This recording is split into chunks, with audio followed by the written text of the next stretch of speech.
Alrighty guys, back on the Exciter 440 once again, working on the lube system for the slide rail suspension or your slides. This is going to be ran on a lake with ice mainly, not a lot of snow dust to keep them cool. So we put lubrication systems on to cool down the hyfax.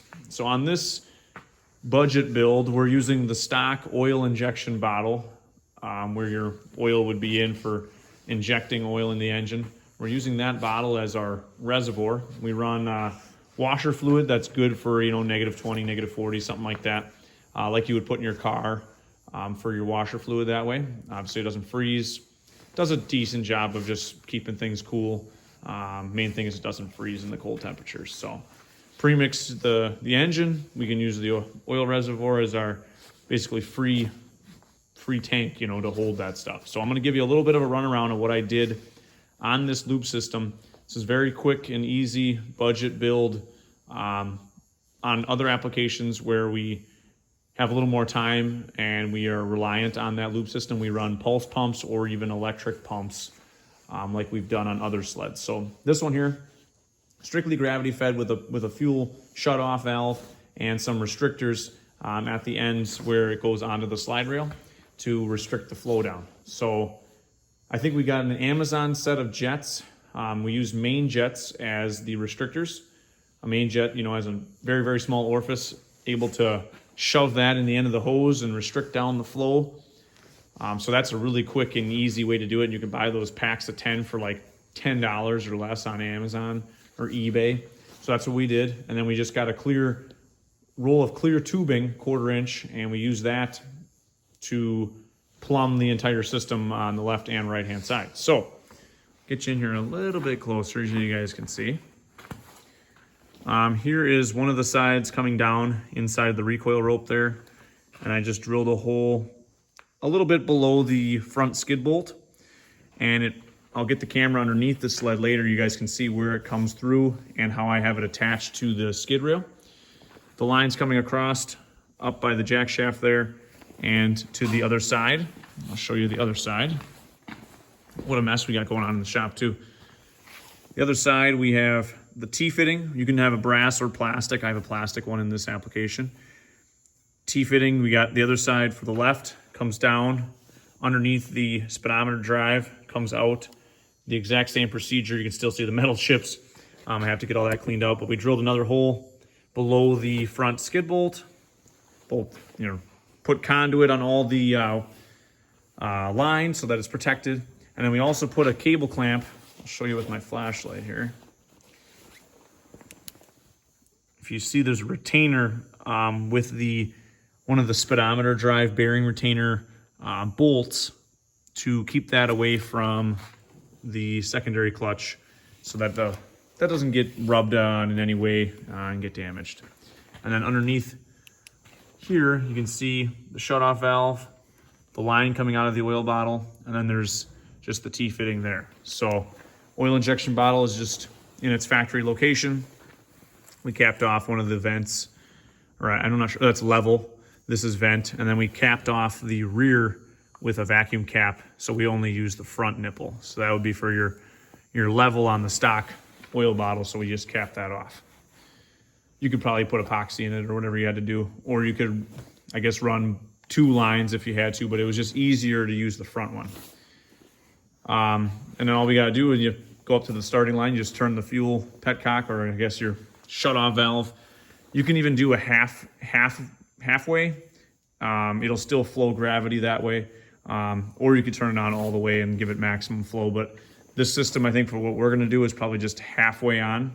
And you can always choke it down further from there. So you guys can see there's the line coming in. And then you can see that's what it looks like. Still some aluminum filings there. There's a main jet stuck in there, and we actually went right with the skid rail there. I drilled a small hole. Don't drill it in line with the hyfax retaining bolt. I made that mistake over there. It's damn close to it. So make sure you're mindful of where that Phillips head is for the hyfax. Drill a small hole, put a zip tie that keeps that fuel line against the rail. And then that's going to drip right on the hyfax and drip down. And the speed of the track flying around will hopefully chuck it and get it on the hyfax in the rear.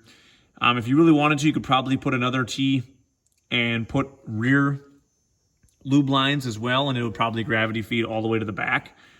Our application for Lake Cross, we did not do that. And then you can see over there, there is the right-hand line coming through the tunnel. Exact same identical zip tie main jet.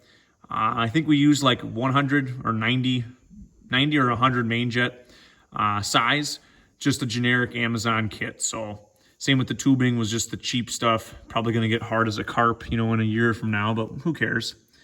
So that's what it looks like underneath. And then I'll turn it on for you guys so you can see. I'll turn it on halfway. And then you guys can see. And then you can see the drippage we got going on. But that's what it'll do, is it'll just drip down there, and eventually it'll get itself back there. So that's what we have there. You shut it off. After you're done, you let it burn through the whole tank. That'll almost hold a whole gallon. And there you guys can see this side. That's what that looks like. See, it's been dripping down the side. So that's just a quick and dirty way of putting a lube system on any of these old sleds that you want to run on the lake. Say you don't have snow one year and you want to get out and have fun, and you don't want to put slides on every single time you go out on the lake. This is a system that you would want to implement.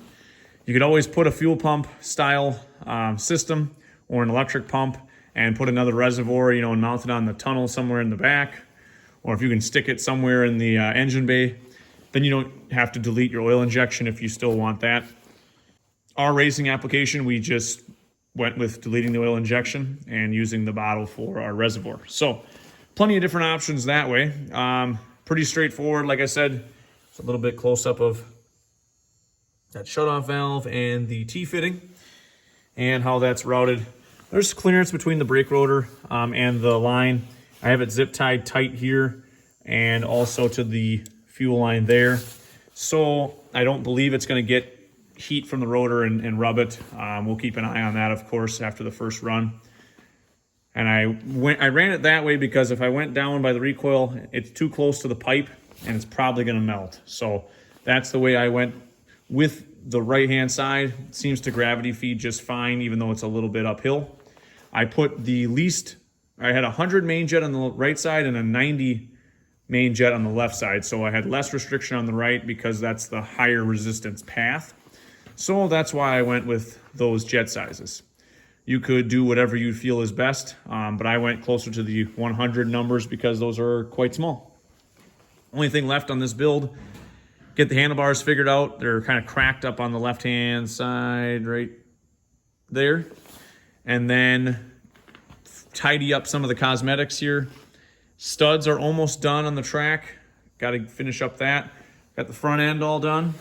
We got our ski wideners on there, 6-inch carbides, drilled for a pretty aggressive placement, and also another set of holes to move it if we need to. Left the ski shocks on there and just moved the bolts out. Ski shocks are kind of on the stiffer side, but went through the front spindles, took those out, polished them up, greased them. The thing steers amazing. And I did put a different hood on this machine. We had another 78 hood that's all beat up. For race application, we figured let's put the junkiest hood. In case this thing gets damaged, why ruin that really nice hood? So I got to fix some of the grates, put some wire mesh. I got to do some drift stitching to that front right corner. Everything else electronically and speedometers hooked back up in here. I did remove all the foam from the right-hand side. That's the pipe side. I always try to not have that on there in case it falls and starts on fire. Other than that, just some finishing touches and hopefully Lake Cross bound. Leave a like on the video if you enjoyed and found this helpful. Subscribe if you haven't already, and we'll see you in the next video.